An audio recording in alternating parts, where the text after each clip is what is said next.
permissão do líquido para que ele faça a devida limpeza de qualquer energia negativa que se imposta.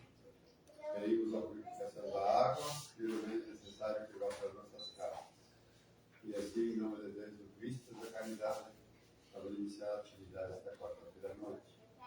Nosso irmão Rodrigo de Torres vai fazer a explanação, nossa irmã Lilian vai fazer a leitura do Evangelho, e a irmã Lina ainda dessa explanação.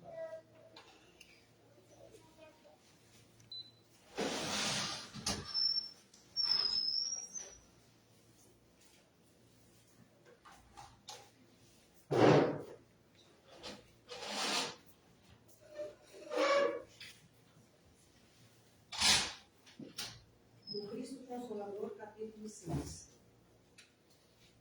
Deus consola os humildes e dá força aos aflitos que a pedem. Seu poder cobre a terra, e em toda parte, ao lado de uma lágrima, ele colocou um bálsamo que consola. O devotamento e a abnegação são uma prece contínua e encerram um ensinamento profundo. A sabedoria humana reside nessas duas palavras. Possam os espíritos sofredores compreender essa verdade, em lugar de protestar contra as dores e os sofrimentos morais que aqui são vosso quinhão.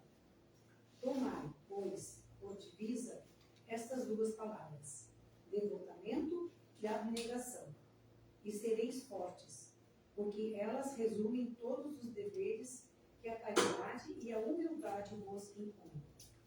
O sentimento do dever cumprido dar-vos-á o descanso ao espírito e a resignação. O coração bate melhor, a alma se acalma e o corpo não mais fraqueja, pois mais ele sofre quando mais profundamente é atingido. O espírito. Espírito de Verdade, Le Havre, 1863. Que assim seja. Boa noite, meus irmãos. Boa noite, boa noite. É sempre um prazer dividir esse momento com vocês. Como sempre, rogamos aos bons espíritos que nos envolvam, que as palavras possam proferir do coração com verdade. E a nossa ideia hoje é um pequeno, despretensioso, porém profundo raciocínio para dividir com os irmãos. Porém, a ideia hoje não é nem tanto desenvolver o raciocínio, é fazer uma provocação. Uma provocação que nos direcione para dentro, para um pensamento, para uma ideia, para uma busca, e que assim desenvolva em nós esse raciocínio, que nós possamos raciocinar. E o ponto de partida é eu dividir com vocês a consternação que tenho tido, tenho vivenciado, ao estar a par, olhando os noticiários, o que vem acontecendo na nossa volta, no nosso mundo. E eu não vou entrar aqui nessa ladaia que a galera gosta tanto, de falar de política, de economia, de guerra, de geopolítica. Não. O que me chama a atenção, e eu tenho tomado muito cuidado para não ser dragado a um sentimento negativo, essa pululação de crimes violentos, passionais que tem acontecido. Crimes, quem sabe, na maneira espiritual de falar, mas verdadeiras tragédias. Pais que assassinam filhos e cometem suicídio. Homens que não aceitam o final de um relacionamento e acreditam que podem matar, ferir a companheira que não tem mais. Pessoas que agridem outras pessoas por nada ou pior, pessoas bem criadas, abastadas, com todas as possibilidades, maltratando animais indefesos, que não fazem mal para ninguém. Isso tem criado uma espiral, de forma que eu tenho que ter muito cuidado ultimamente, para não ser tragado por uma sensação está cada vez pior.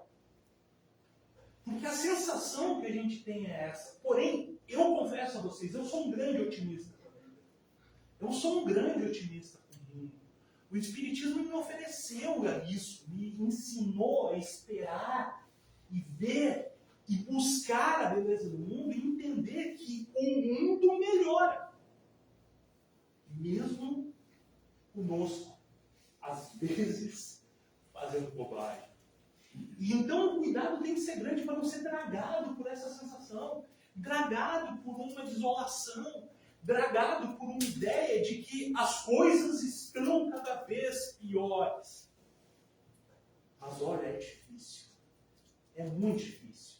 É difícil compreender, é difícil entender. E aí vem o grande ponto.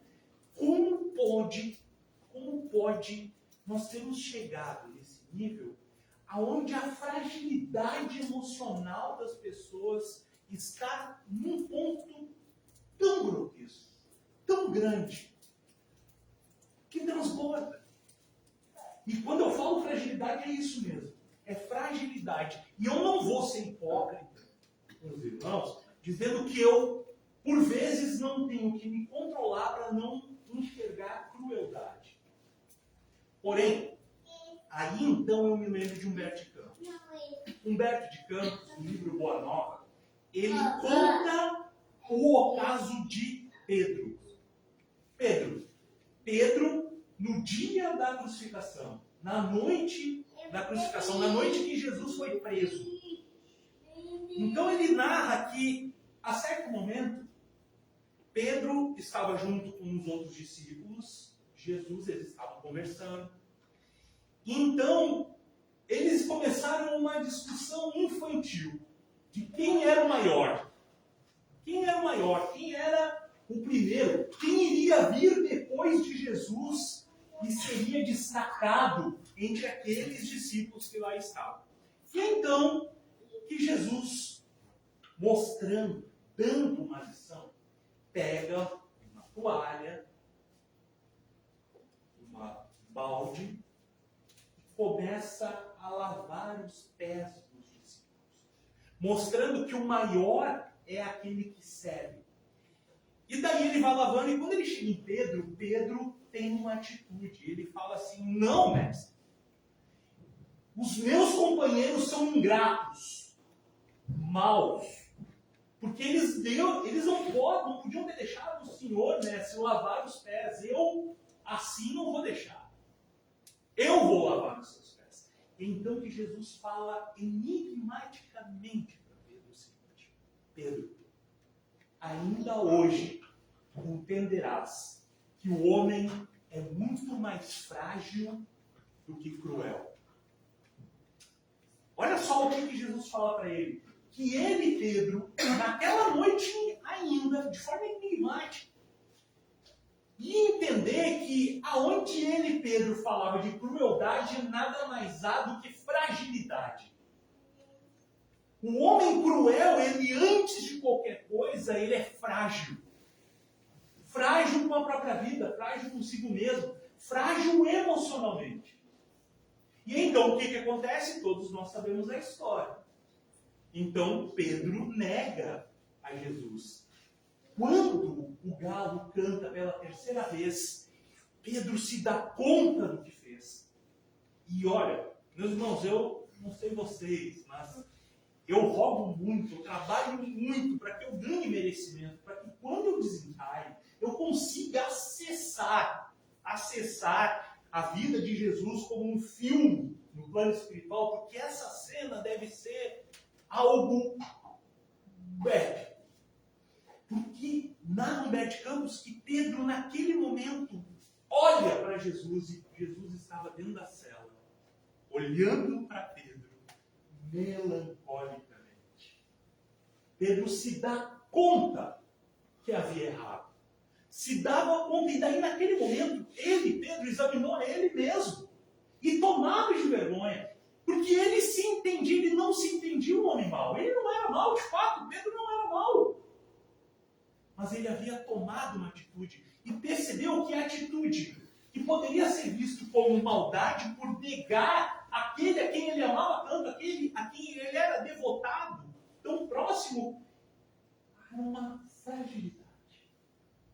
Ele foi frágil, foi fraco para conseguir entender aquele contexto, enfrentar aquele contexto e tomar uma atitude da qual ele se orgulharia dele mesmo.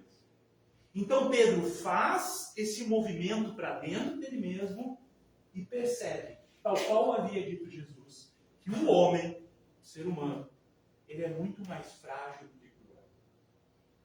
Então, façamos esse esforço. Mas façamos esse esforço e tentemos buscar a explicação para tanta fragilidade emocional das pessoas. Como as pessoas estão fragilizadas emocionalmente, se quebram emocionalmente, cometem desatinos, pois não têm uma capacidade emocional para conseguir enfrentar as dores e as frustrações da vida. E com frustrações, então, a gente precisa entender da onde vem a tão baixa tolerância com a frustração, para aumentar a frustração. Como as pessoas estão tendo uma baixa tolerância à frustração, ao serem frustradas nas menores, nas mais comezinhas circunstâncias do cotidiano, do dia a dia, tomam rompantes atitudes completamente animalescas. Se você não entende o que eu estou falando, eu digo, vá para Torres e veja o trânsito de Torres no verão. Para ver como uma pessoa, aqui do século XXI, que pode ser estudada, pode ser letrada, pode ter muito conhecimento, pode ter muito dinheiro, ela por qualquer coisa traz dentro dela, ela regride reencarnações, ela vai lá para o homem das cavernas animalescas. E começam a brigar, a discutir, a tomar as atitudes mais impensadas por coisas minúsculas, pequenas. Da onde vem essa fragilidade emocional que a nossa geração espiritual chegou? E aí começa a minha provocação, aos irmãos. Porque, como eu disse, não é um raciocínio, é uma provocação que desperte em nós o raciocínio. Porque, meus irmãos, minhas irmãs, de forma muito modesta e despretensiosa, o Espiritismo oferece algumas explicações a isso. Oferece um prisma diferente pelo qual nós possamos entender isso de uma forma mais profunda, ou quem sabe, ao menos, não no senso comum. Porque o que nós estamos vendo é consternados, pessoas despreparadas para lidarem com as dores da vida, despreparadas para lidarem com as frustrações, despreparadas para lidarem com os problemas, despreparadas para lidarem com os conflitos. E isso é por quê? Por causa dessa fragilidade construída. Só que daí, então, vamos entender o contexto. O Espiritismo fala que nós todos precisamos ter um sentido para viver. A psicologia, a terapêutica psicológica, a psicanálise, ela também fala disso. Viktor Frankl vai falar disso, a ciência fala disso. A teoria do sentido, dizendo que a vida precisa ter um sentido psicológico para ocorrer. Se nós não desenvolvermos um sentido psicológico para a nossa vida não acontece. E ao não acontecer a nossa vida, nós nos quebramos emocionalmente. Vamos entender que nós estamos, meus irmãos, há 200 anos, quem sabe em 200 anos a gente já está falando de umas 3 reencarnações aí. Nós temos reencarnado no mundo, e eu não vou falar dos nossos irmãos orientais, porque os nossos irmãos orientais, eles têm toda uma base base filosófica e cultural diferente da nossa. Mas nós, ocidentais dos dias de hoje, nós acreditamos ao materialismo, à ciência, à base filosófica da nossa cognição de conhecimento. A ciência explica tudo. A religião tem que estar prostrada num ponto específico. E daí a religião, apartada da ciência, nada mais é do que algo pueril. E a pessoa, então, passa a valer o que ela gera de riqueza, o que ela consome, o que ela produz. E o cidadão, então, a pessoa, o indivíduo, ele sempre precisa estar agindo, produzindo, criando, tendo uma existência espetacular que saia, que se destaque da coletividade. Porque se você estiver na coletividade, se você for uma pessoa mediana, você passa a ser uma pessoa medíocre de médio, e aí sim, a sua vida não tem sentido. Nós, durante 200 anos, fomos sendo bombardeados com esses conceitos, com essa ideia. E criamos, então, meus irmãos, ideais de felicidade fantasiosos. Projetos fantasiosos de felicidade.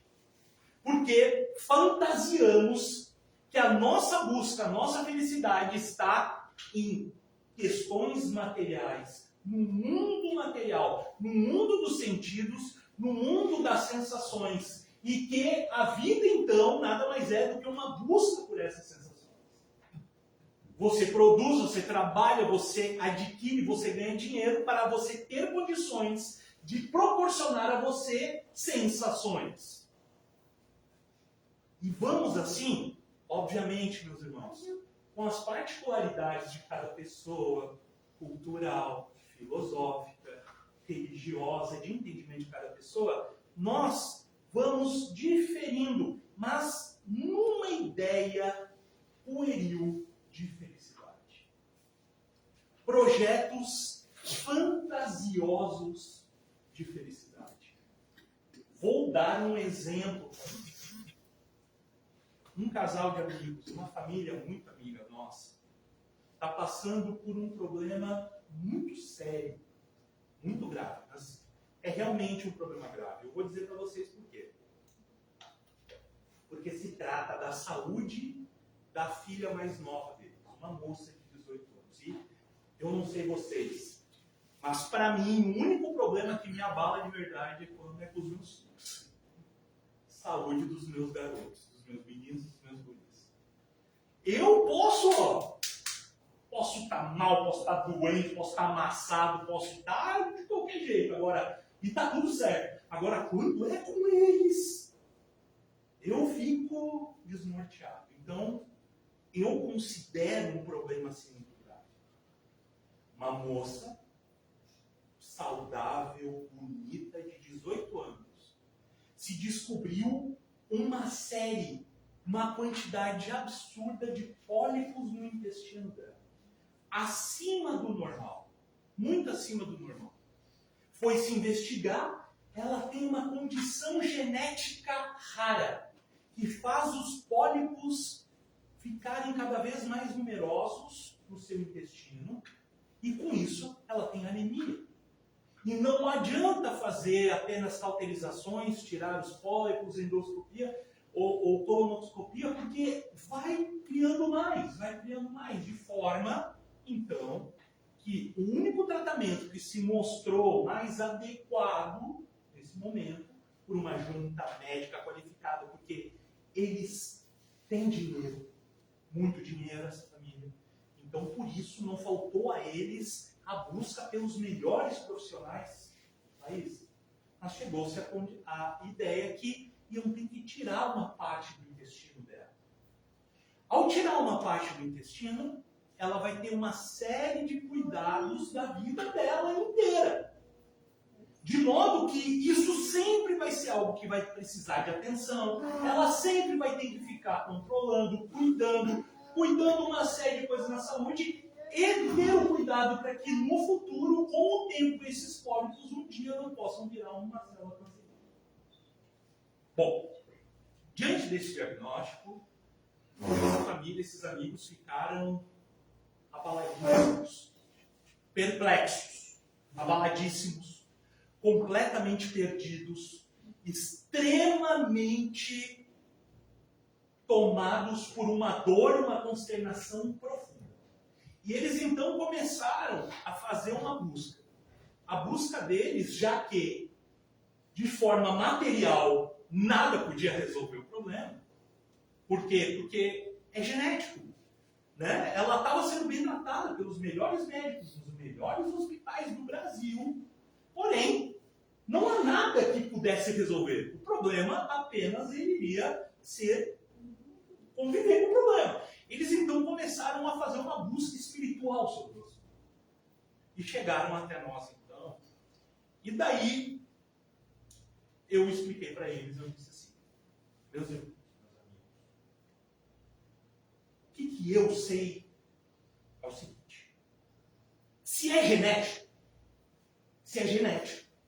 se essa condição dela nasceu com ela, muito provavelmente, pelo que a espiritualidade nos ensina e o espiritismo ensinou, ela pediu esse problema. Ela pediu para reencarnar com isso. Ela pediu para ter esse problema para conviver. E a mãe, no caso, essa amiga, ela não conseguia aceitar isso. E daí, a certo momento, eu perguntei, tá, minha irmã, mas eu sei, eu não quero nem falar no assunto, eu sei que é óbvio que nenhuma mãe quer que uma filha de 18 anos morra. Mas isso não vai acontecer com ela. Porque o problema já foi detectado, ela está sendo bem cuidada por médicos. Qual é que é, então, esse conflito tão grande que tu carrega, essa inconformidade? E ela disse assim, eu não quero que a minha filha sofra. Eu disse, eu entendo. Ninguém quer que o filho sofra.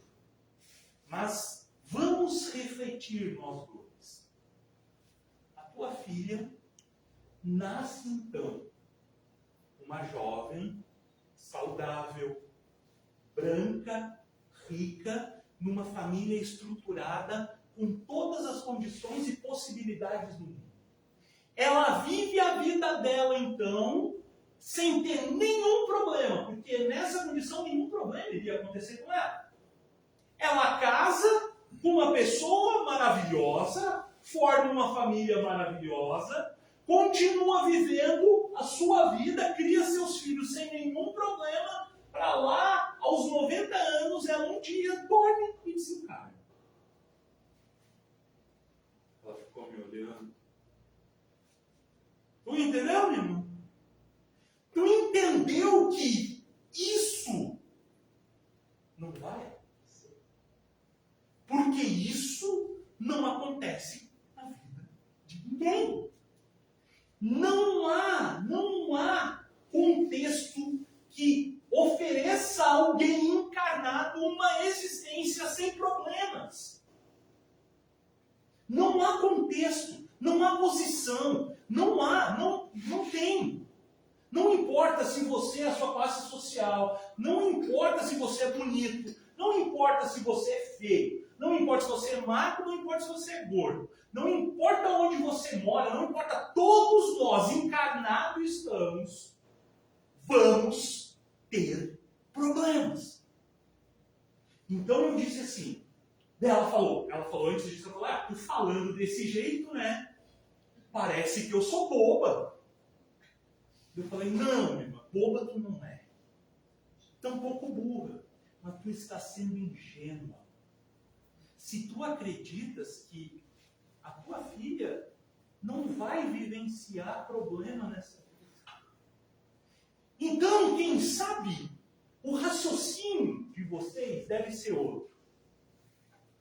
Se ela pediu esse problema de saúde para enfrentar, é porque ela tinha uma necessidade disso.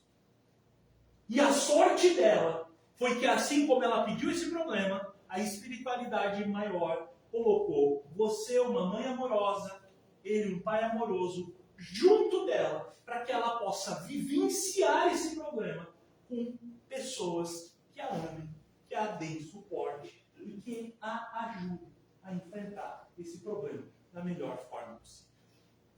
Mas, infelizmente, meu irmão, se tu condicionas a tua felicidade a uma vida dos teus filhos sem problemas e sem dor, você está fantasiando. Entenderam o exemplo que eu quis dar para vocês?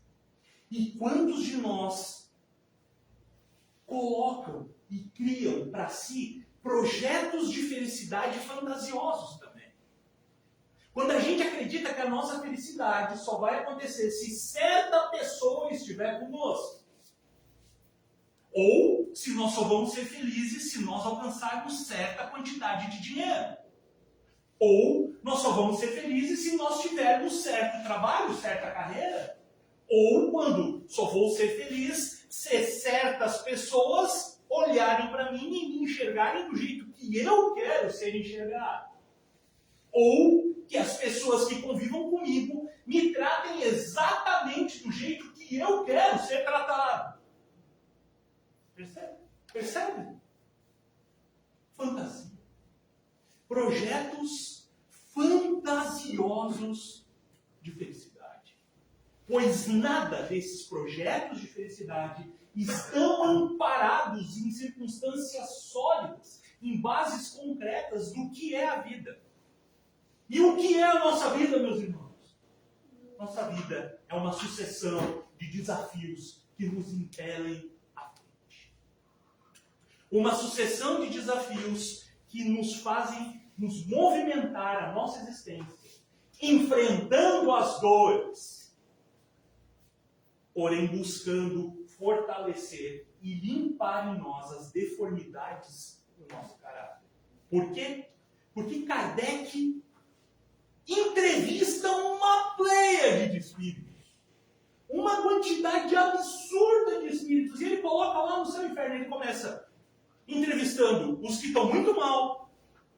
Daí os que estão um pouquinho menos mal. Daí ele entrevista aqueles medianos. Daí entrevista aqueles que estão bem.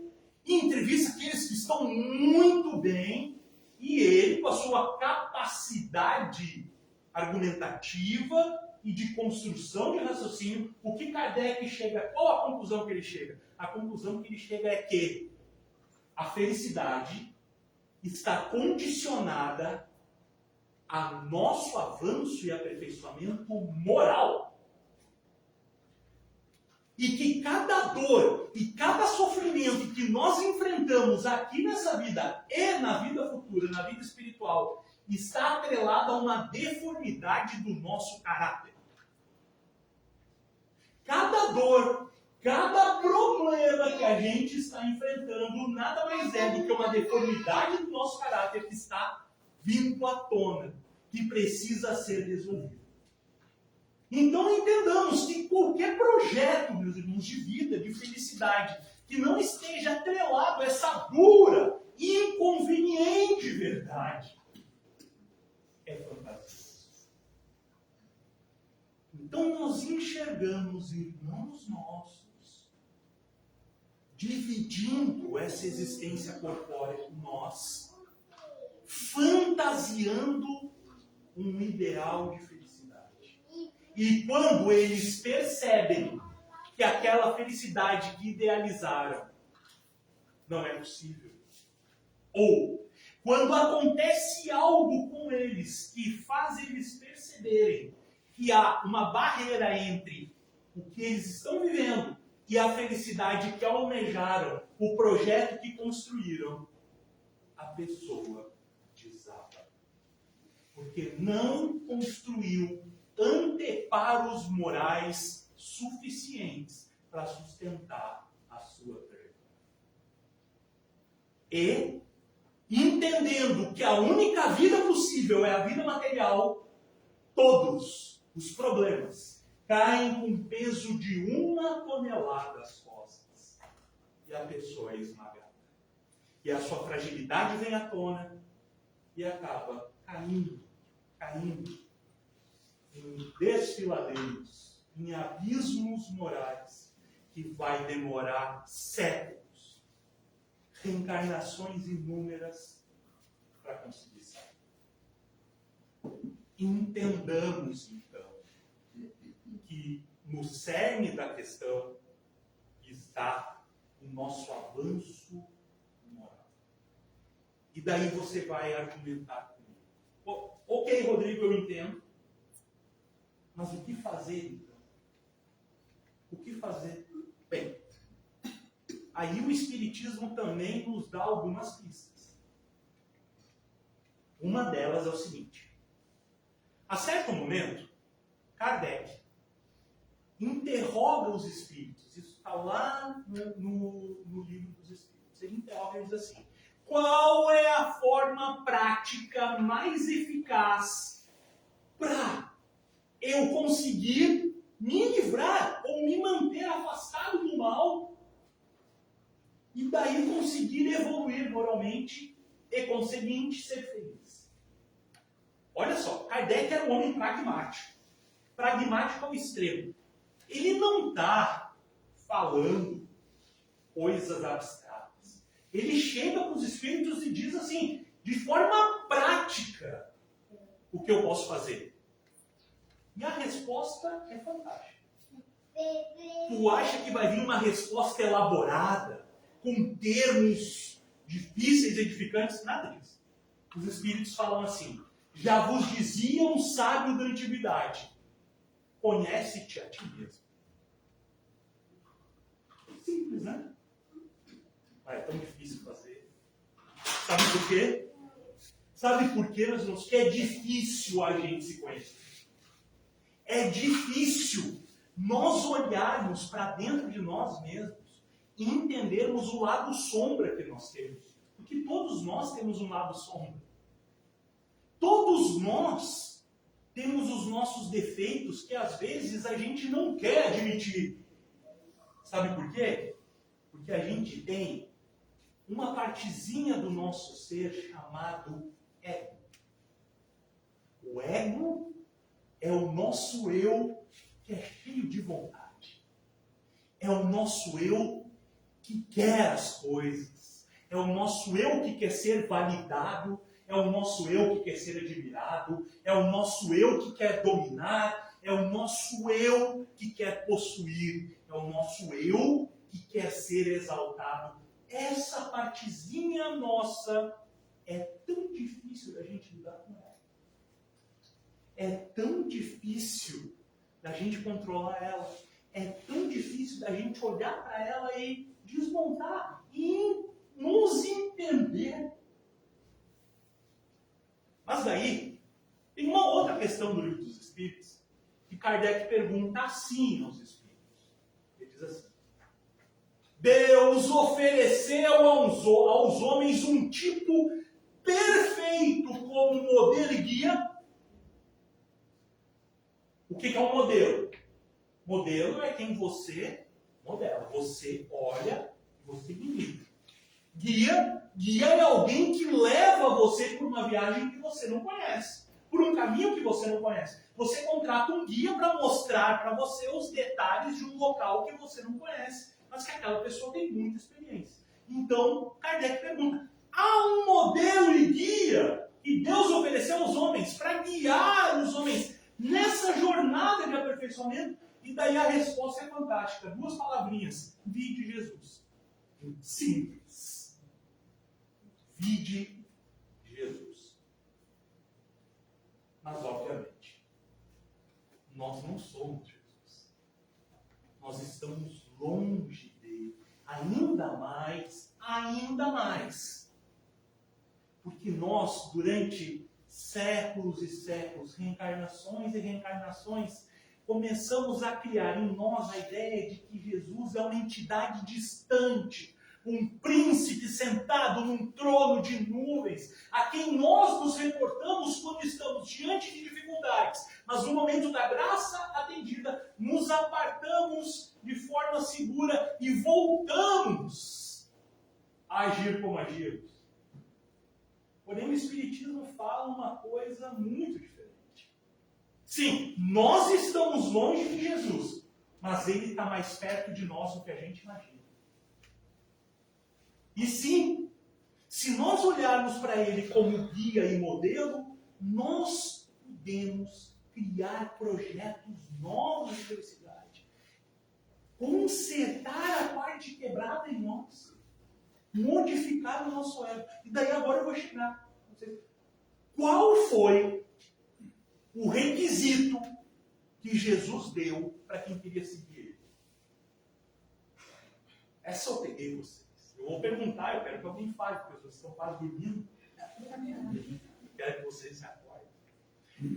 Qual foi o requisito que Jesus disse? Ele falou com todas as letras, ele deu um requisito para quem quisesse estar com ele, marchar com ele, perfilar com ele.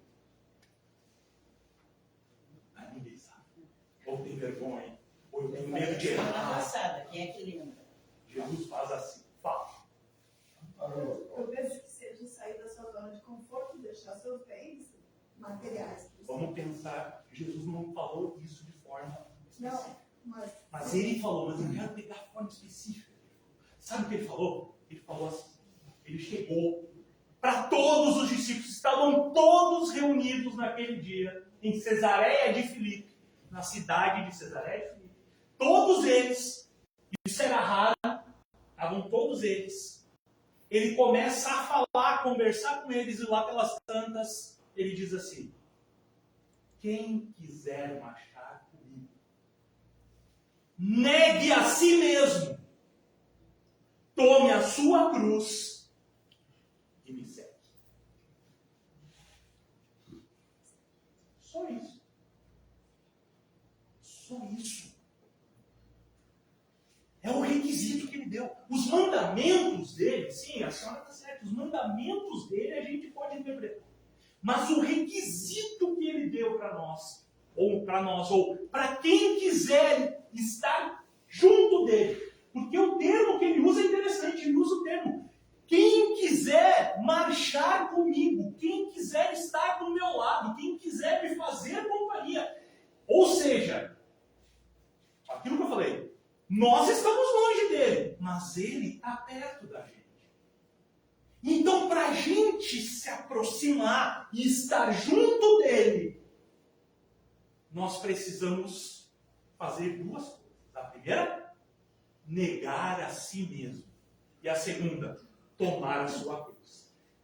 Meus irmãos, Jesus ainda não tinha sido crucificado, mas ele falou da cruz, do madeiro infame, do que iria acontecer com ele, e ele usa isso como um símbolo.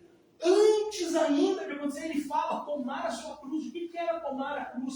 Tomar a sua dor, tomar o seu sofrimento, tomar o seu problema, tomar o seu conflito. Mas antes ele fala, negue a si mesmo. E aí vem o problema. Vamos lá. O que ele quis dizer com isso? Negar a si mesmo. O que é negar a si mesmo? Sabe o que é negar a si mesmo, meus irmãos? Jesus, o maior terapeuta que já existiu, o maior médico de almas que já existiu. Não apenas um evangelho, mas nós espíritas acreditamos num compêndio psiquiátrico avançadíssimo, em total conformidade com toda a ciência que nós já descobrimos e que ainda vamos descobrir. Jesus falou, negar a si mesmo é controle o seu ego. Negue o seu eu que quer dominar. Negue o seu eu vaidoso. Negue o seu eu ganancioso. Negue as vontades, as tentações que surgem dentro de você. E quando eu digo o ego, meus irmãos, eu estou falando daquilo assim. Quantas vezes A gente se sente ofendido, mas na verdade é só orgulho ferido. Hein? Já pararam para pensar? Ah, Rodrigo, mas tu não conhece a minha cunhada. Tu não conhece a minha sogra. Tu não conhece a minha vizinha. Quantas vezes nós nos sentimos atacados e nada mais é do que um mecanismo de defesa nosso. De responder, de lutar, de reagir. Quantos e quantos problemas nós criamos para nós quando nós queremos controlar o outro, porque nós acreditamos que se nós não controlarmos o que o outro faz, nós vamos ser atingidos. Mas nada mais é do que o nosso ego querendo estar no controle de tudo. Quando ninguém controla ninguém. Sabe a única pessoa que a gente pode tentar controlar? Nós mesmos. Quantas e quantos problemas e confusões e dores e sofrimentos nós criamos para nós mesmos porque nós não conseguimos pedir desculpa. Ou nós não conseguimos ao menos dar as costas e deixar a pessoa falando sozinha. Ou fazer o que eu faço muito lá em casa. Eu concordo contigo, meu amor. Assim não tem briga. Porque eu me senti ofendido por isso, é o meu ego falando. Mas o que Jesus me ensinou? Negue a ti mesmo. Negue a si, negue essa parte sua que quer tanto estar em evidência. Quando a gente se sente carente, porque a pessoa não me valoriza. É o seu ego querendo ser validado. É a sua parte que quer ser admirado. Porque se você controla, você nega essa sua parte. Você não se preocupa com a validação do outro. O que o outro pensa de você é problema dele. Não é problema seu. Se o outro gosta, se o outro desgosta, que diferença faz? Agora, se você se sente incomodado, atingido, ofendido pelo outro, nada mais é do que o seu ego. E o que o Cristo nos convida? O Cristo nos convida exatamente a negar a essa parte nossa que nos causa tanta dor. E ele continua dizendo assim: toma a tua cruz e me segue. O que ele está querendo dizer? O que a cruz é o problema? Então toma o teu problema, enfrenta o teu problema, traz o teu problema, pega ele e olha para ele, olha para Jesus, para o modelo, e tenta aplicar no teu problema, na tua dor, no teu sofrimento, aquilo que ele fazia, ou que ele falava, ou que ele faria. Toma o teu problema e marcha comigo no meu lado. Ele não está pedindo para a gente escalar o Everest. Ele não está pedindo para a gente fazer coisas extraordinárias. Ele não está pedindo para nós inventarmos coisas fantásticas ou termos vidas fantásticas. Não! Ele está dizendo: olha para dentro de ti mesmo. Enfrenta os teus problemas que estão dentro de ti. Entendeu? Pergunta que eu faço a vocês. Isso não é um bom projeto de felicidade? Há um tempo atrás, diante de uma dor profunda que me acometeu, que obviamente não vem ao caso, meus irmãos, eu tomei uma resolução para minha vida, anos atrás. Ainda jovem, o meu projeto de felicidade estava alicerçado sobre duas premissas. Eu coloquei para mim o seguinte: o último dia que eu respirar, é o último dia de eu viver. Eu vou tentar ser a pessoa mais sábia que eu conseguir e mais empática que eu conseguir. Essa é a minha busca. E todas as decisões que irei tomar serão permeadas sobre essa busca. E sempre que eu me sentir angustiado, é porque eu estou indo para longe dessa busca. Não é um bom projeto de felicidade. Não é fantasioso, não é fantasioso. É coerente, é simples. E dá lastro, e dá base. Mas, sobretudo, e agora eu quero encerrar, sobretudo dá sentido para a existência. O que está faltando, meus irmãos, para nós enquanto coletividade, e nós enquanto pessoas individuais, é termos por base um sentido para a nossa existência. É que a nossa vida faça sentido, ela tenha um sentido, e a nossa busca seja um sentido, tenha um sentido. Uma vez, eu me despeço contando um caos para vocês. Eu gosto de contar caos, né? Vocês gostam de escutar a fofoca também? Certa feita, muitos anos atrás, eu ainda um jovenzinho, morando lá em Estrela, no Vale do Taquarida, onde eu sou da minha terra, eu tive uma namorada. E essa namorada, a família dela tinha um hábito. Pelo menos 2 vezes por mês, a família, num domingo, entrava no carro e ia até a casa do nono e da nona dela, que era em Nova Brécia, lá na subida dos morros, na saída do vale. Cidade da mentira. A cidade da mentira, esse é o festival da mentira. Uma cidade grande, de primeira que se engatar, a segunda passa o carro, todo mundo se conhece, mas ela detestava aqueles domingos. Detestava. Tentava buscar desculpas para não ir, não conseguia ir, ficava de mau humor. Sabe aquela síndrome de princesa Disney? Borrada por alguma coisa que ninguém sabe o que é. Assim era aqueles domingos. E eu gostava de ir. Eu gostava de ir. Tá lá, uma vida amena, tranquila, na pequena rocinha deles, uma cidade pequena, calmaria, um domingo tranquilo. E daí um dia eu perguntei para ela estava insuportável, eu perguntei para ela assim, mas qual é o problema de vir aqui? Qual é o problema? Por que tu acha tão ruim vir visitar os teus avós? Porque eles geralmente se reuniram numa família numerosa, então nunca era apenas a família dela, o núcleo da família dela. Tinha primos, tios, tias, gente que vinha, que era uma família de 15 irmãos, tudo pelo mundo. Tinha uns que ficaram ricos sendo churrasqueiro em São Paulo, tinha uns que moravam em Porto Alegre, era uma... E sempre estava gente lá. Eu disse, qual é o problema? Ela disse assim, essa vidinha do nono e na nona é uma vidinha muito sem sentido. Ela falou, muito sem sentido, eles não fazem nada, eles não saem daqui, a vida não tem nada. E eu falei assim para ela, nunca me esqueci. Eu falei assim para ela, tu veja só, eu vejo o contrário. Eu vejo que a vida que tem sentido é a vida do nono e da nona.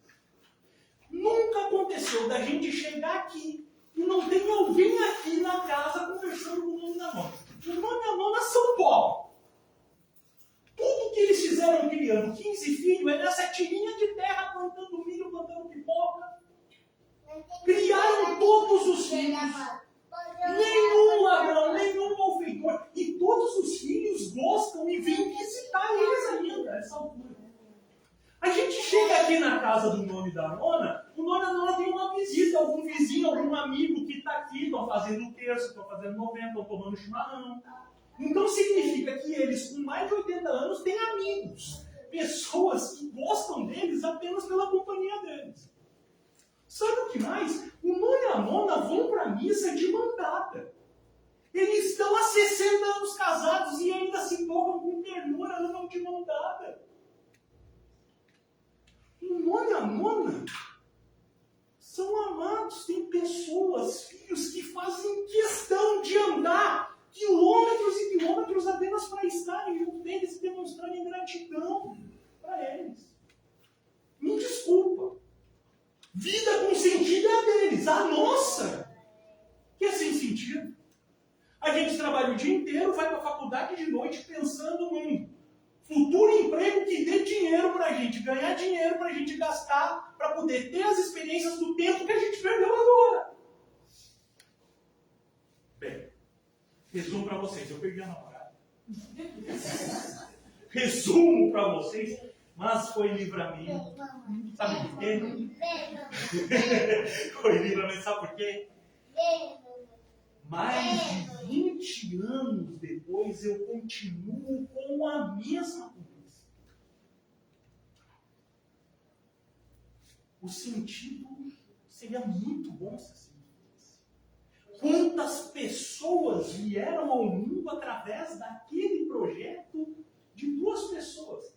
Em silêncio, sem grandes ocorrências na vida, sem grandes acontecimentos, sem ter viagens fantásticas, posses exuberantes, beleza fantástica, a fama, o conhecimento. Apenas 2 pessoas juntas, em silêncio, em comprometimento, fazendo a sua parte no dia a dia. Sem querer ser mais do que eram, sem querer fazer o ego ser inflado, apenas tomando todo santo dia a sua cruz e vivendo. Que belo sentido. Pessoas que têm um sentido assim para a sua existência não agridem os outros. Pessoas que têm esse sentido para a existência não fazem mal a outras pessoas ou a animaizinhos.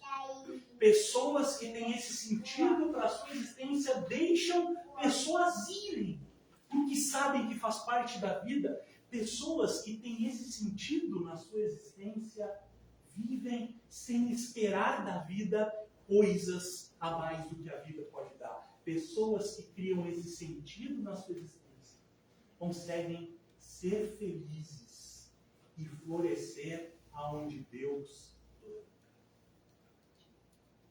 Que tenhamos sentido nas nossas existências. E essa provocação eu faço aos irmãos. Uma provocação de entendimento do que falta negar a nós mesmos. Negar de nós mesmos para conseguirmos estar perfilados e juntos a Jesus, tal qual é o nosso destino. Felizes, mas uma felicidade concreta, pura e certeira. Uma felicidade que está dentro. Não uma felicidade fora, uma felicidade que nasce dentro e nos preenche. Passei o tempo para variar. Espero que ninguém tenha dormido. Se quem dormiu, vocês sabem, o meu apelido é Rivotril Espírita. E você, eu quero que você continue dormindo, tenha uma noite de sono refrigerante. Meus irmãos, que tenhamos uma semana abençoada de Deus. Que assim seja. Então, vamos para os lados. Se vocês ouviram o pensamento positivo, para o irmão que está precisando de ajuda, no lugar que estiver.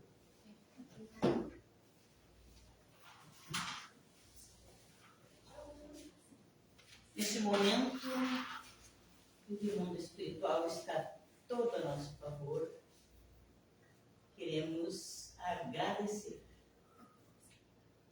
Agradecer ao Mestre Jesus, a esta equipe memorável, da equipe de Eurípides Barçanufo, que está junto conosco, que nos ampara sempre. Muito obrigada. Obrigada, Mestre, por esta bendita doutrina que nos ampara, que nos esclarece, que nos consola. E assim, com o coração cheio de gratidão, vamos orar pelos nossos irmãos que já partiram para a verdadeira vida. Aqueles que escrevemos o nome na caixinha, os nossos entes queridos, que eles tenham a certeza de que um dia estaremos todos juntos no mundo espiritual ou aqui na Terra, como for necessário para o nosso crescimento, para a nossa evolução. Obrigada, Senhor. que os teus bons espíritos possam estar sempre junto conosco, junto da nossa família e daqueles que amamos.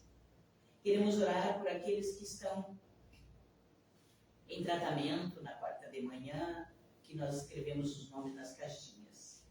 Aqueles nossos irmãos que se encontram em hospitais, em um leito de dor, nas casas de repouso, nos asilos, nos presídios, na rua.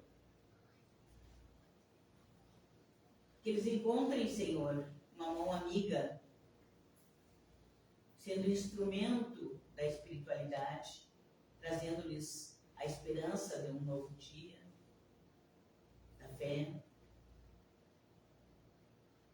E, acima de tudo, sabendo que Deus, nosso Pai, não nos desampara nunca.